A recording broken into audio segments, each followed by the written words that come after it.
Hello bachcho, let's read the question. The question says that a particle of mass 5 kg is free to slide on a smoothing ring of radius 20 cm fixed in a vertical plane.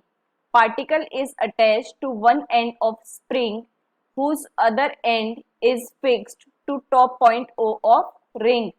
Initially, the particle is at rest at point A of the ring such that angle OCA is 60 degree, C being the center of ring. The natural length of spring is also equal to R 20 centimeter. After the particle is released and slides down ring, the contact force between the particle and ring becomes zero. When it reaches the lowest position B, determine the force constant of spring. तो देखो बच्चों, की concept है हमारे पास conservation of energy, जो कहता है कि energy can neither be created nor be destroyed but can be transformed in another form. और स्प्रिंग डायनेमिक्स.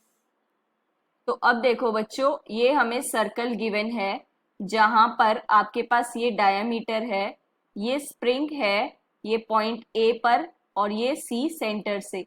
तो अब ये देखो, ये पार्टिकल है. स्प्रिंग कांस्टेंट की नॉर्मल कितनी है 20 सेंटीमीटर और रेडियस हमें कितना गिवन है, ये भी हमारे पास रेडियस कितना गिवन है 20 सेंटीमीटर और ये भी रेडियस है. तो ये क्या हमारे पास हो गया, ये इक्विलेटरल ट्राइंगल. और देखो एंगल भी गिवन है 60 डिग्री. ठीक है. तो अब देखो फाइनल लेंथ ऑफ स्प्रिंग, जब ये वाला हमारा पार्टिकल इस बी पॉइंट पर आ जाएगा तो ये नेचुरल जितनी है ये इतना ही 2 टाइम्स हो जाएगी यहाँ पर. तो 20 सेंटीमीटर रेडियस भी है. तो फाइनल लेंथ ऑफ स्प्रिंग ये कितनी आ जाएगी 20 + 20 दैट इज 40 सेंटीमीटर. और एक्सटेंशन कितना होगा स्प्रिंग में 40 सेंटीमीटर और नेचुरल कितनी है 20. तो 20 सेंटीमीटर ही एक्सटेंशन हुआ. अब अगर इन्हें मीटर में चेंज करना है तो ये हो गया 0.4 मीटर और ये 0.2 मीटर. अब देखो, अगर हम देखते हैं डिस्प्लेसमेंट वर्टिकली डाउनवर्ड कितना हुआ, that is displacement vertically downward, जिसको हम एच भी लेके चलते हैं. तो ये कितना आएगा 20 cos 60 डिग्री और प्लस 20 है ना, यही डिफाइन कर सकते हैं हम इसको. तो ये कितना आएगा आपके पास cos 60 कितना होता है 1/2. तो ये कितना हो जाएगा 30 सेंटीमीटर, मतलब कि 0.3 मीटर. अब वर्क डन, जो ये पार्टिकल है इसके लिए हमारे पास पोटेंशियल एनर्जी कितनी आएगी, या फिर वर्क डन बाय ग्रेविटी, ये कितना होगा आपके पास mgh. तो वैल्यूज रखो, मास कितना है 5 kg, g कितना है 10 और h कितना है 0.3. तो ये 10 से 10 कैंसिल हो गया, तो ये कितना आ गया आपके पास 15 जूल. अब वहीं पे अगर हम वर्क डन बाय स्प्रिंग लेते हैं तो वो कितना होता है, चेंज होगा, क्योंकि देखो हाफ के एक्स एफ माइनस एक्स आई स्क्वायर, मतलब इनिशियल एक्सटेंशन से कितना हुआ. ठीक है, एक्सटेंशन भी हमने निकाल लिया. तो देखो वो कितना है आपके पास -1/2 के, क्योंकि कितना है ये 20 minus 40,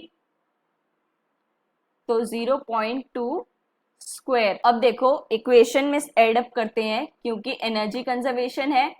work done by spring is equals to half mv², वही हमारी काइनेटिक एनर्जी प्रोवाइड हुई.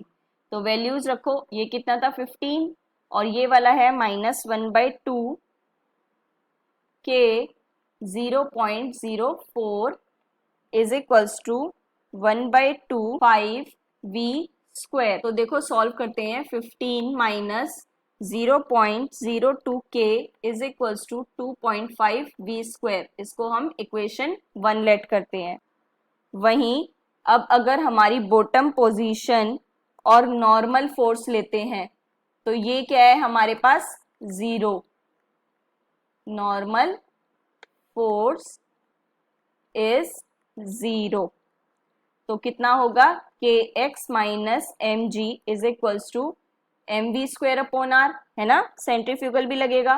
तो वैल्यूज रखो, K 0.20 minus 5 10 and then 5 V square, और आर कितना है 0.20, मीटर में चेंज किया। तो यहां से ये सॉल्व करने के बाद देखो कितना आएगा, 0.20 के माइनस 50 इज इक्वल्स टू, ये वाला कितना आ जाएगा यहाँ पे 100, एक से एक कैंसिल, और ये कितना हो गया 5, तो ये कितना हो गया 25 वी स्क्वायर।